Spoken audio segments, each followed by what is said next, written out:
मी परत सांगतो, main engine fail झालं. त्याचं दुसरं उदाहरण साहेब देतो आपल्याला. प्रधानमंत्री ग्राम सडक योजना केंद्र सरकारने 24-25 मध्ये 17,871 कोटी रुपये खर्च केला.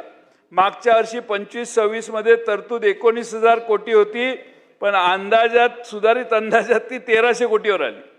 या वर्षी तर 450 कोटी रुपये तरतूद केली. राज्य सरकारने 24-25 मध्ये 530 कोटी रुपये खर्च केले या योजनेवर. सन 25-26 मध्ये 1,000 कोटीची तरतूद त्यांनी 700 कोटी केली आणि या वर्षी राज्य सरकारने तरतूद 300 कोटी रुपये दिली आहे. म्हणजे आपण पैसेच खर्च कमी करायला लागलोय.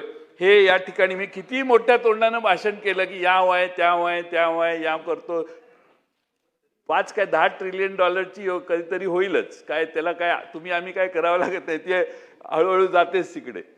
पण गावातल्या खेडेगावातले रस्ते, लाईट, पाणी हे बंद पडायला लागले आणि आपण पुढे बघायला लागलोय. हे माग म्हणतात ना, मराठीत म्हण आहे, मागचं सपाट आणि पुढचं पाठ. तसं होऊ नये तर मागचं भक्कम करा आणि मग पुढे जावा, अशी आमची तुम्हाला विनंती आहे.